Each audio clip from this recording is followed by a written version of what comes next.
ইয়াতিম দুঃখী বাসরে ভালো, খোদা তোরে বাসবে ভালো। ইয়াতিম দুঃখী বাসরে ভালো, খোদা তোরে বাসবে ভালো। এসব বদলা পাবি রে তুই, যেদিন হবে ভবের মেলা। ডাকছে রে তোর খেয়ার মাঝি, আমার মাঝি নবী কমলিওয়ালা। ডাকছে রে তোর খেয়ার মাঝি, আমার মাঝি নবী কমলিওয়ালা রে। ও কি মুমিন ভাই, হইল রে তোর বিদায় বেলার পালা। ও কি মুমিন ভাই, হইল রে তোর বিদায় বেলার পালা। ডাকছে রে তোর খেয়ার মাঝি, আমার মাঝি নবী কমলিওয়ালা রে। চাপিস নবীর নৌকায়, পার হবি তুই খুশি হয়ে। চাপিস যদি নবীর নৌকায়, পার হবি তুই খুশি হয়ে। দুপুরে তোর বেলা রে, ডাকছে রে তোর খেয়ার মাঝি, আমার মাঝি নবী কমলিওয়ালা রে। মা বাপকে তুই বসরে ভালো, খোদা তোরে বসবে ভালো।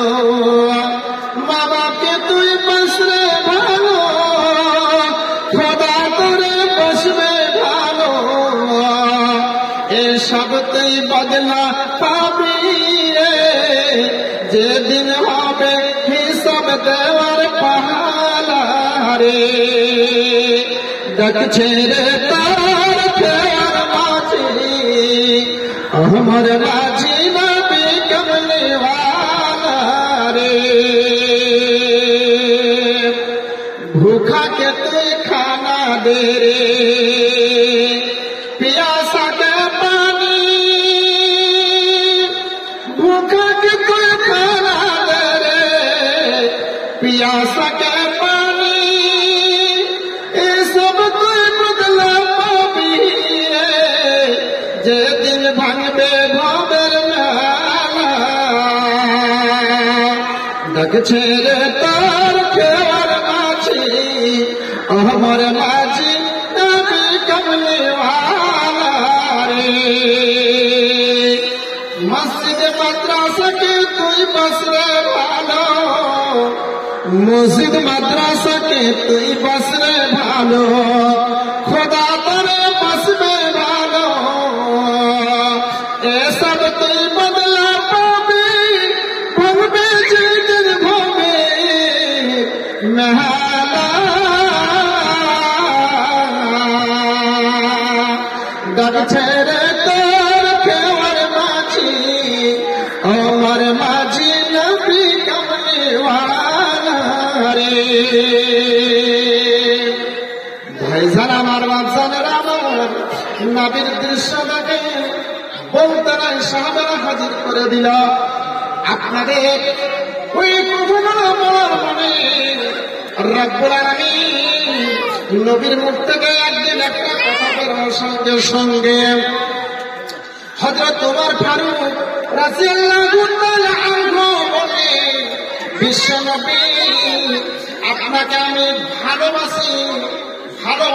বাসি কিন্তু নবীজি আমার দেহের চেয়ে আপনাকে আমি বেশি ভালোবাসতে পারি না। আমার আমার জীবনটাকে সব থেকে বেশি প্রাধান্য দিই। বিশ্বনবী বললেন না তোমার তুমি এখনো কামিল মুমিন হতে পারোনি। আবার পরক্ষণে এসে হযরত ওমর ফারুক রাদিয়াল্লাহু তাআলা আনহু বললেন বিশ্বনবী গো আজ থেকে যে উম্মত আপনাকে পৃথিবীর সবচেয়ে তার পর আমার বডির চেয়েও কিন্তু আপনাকে আমি বেশি ভালোবাসি। প্রয়োজন হলে এখন আমার জীবন যদি দিতে হয় তার জন্য আমি প্রস্তুত আছি। মাল ধন দেওয়ার পরেও আমার জীবন যদি প্রয়োজন পড়ে যায় তো নবী আমি ওমর ফারুক এখন রেডি আছি। বিশ্বনবী সঙ্গে সঙ্গে ঘোষণা করে দিলেন আল-আন হে উমর তুমি এখন পরিপূর্ণ মুমিন হয়ে গেলে। বুঝতে পারলেন? তাহলে নবীকে আমাদের জান মাল ধন সম্পদ ছেলে মেয়ে স্ত্রী তার থেকে বেশি প্রাধান্য দিতে হবে। বিশ্বনবী হাদিসের মধ্যে বললেন লা ইউমিনু আহাদুকুম হাত্তা আকুনা আহাব্বা ইলাইহি মিন ওয়ালিদিহি ওয়া ওয়ালাদিহি ওয়ান নাসি আজমাইন।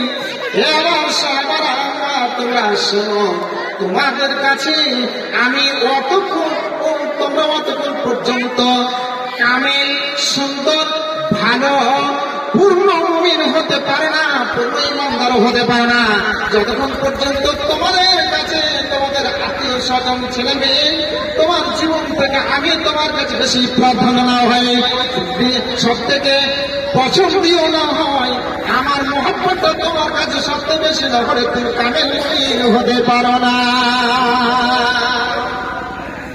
বুঝতে পারা গেল?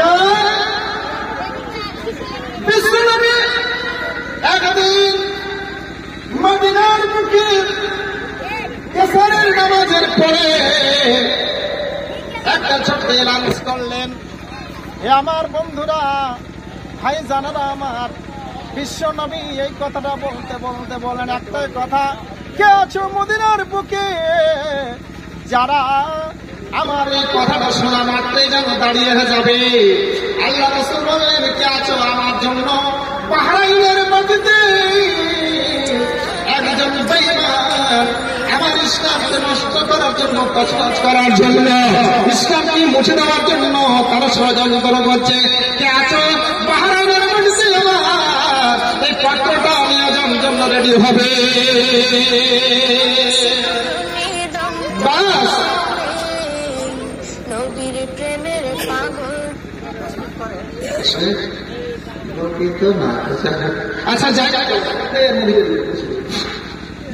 তা খুব সোজা আসছে আর কি। আমার সব একটি ইশারা করেছেন আমাদের মূল যেটা উদ্দেশ্য সেটা হচ্ছে কি আমরা একটা এই যুবক কমিটি বরগুনার আমার যুবক ভাইরা সবাই মিলেমিশে একটা মাদ্রাসা গড়ার পরিকল্পনা নিয়েছি। এমনি হয়তো চলছিল মাদ্রাসাটা, কিন্তু মাশাআল্লাহ জাযাকাল্লাহ খায়রান জাযা আমার এই ভাতিজা মাজারুল হক একটা কলে যা টাকা লাগে সম্পূর্ণ সে দিবে। বাবু পাঁচটাও দিয়ে দাও সোনা, 500 টাকা লাগবে। শোনো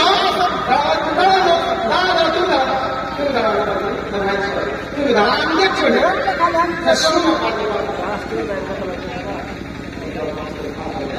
বহুত দিন পর টাকা হলে বাড়ির সাথে তো আল্লাহ সবাইকে সব জিনিস করতে দেয় টাকা ফাঁক দিবে তুমি। আল্লাহ তোমার নামে লিখে দিয়েছে এটা সরকারে জারিয়া, 5 টাকা খরচা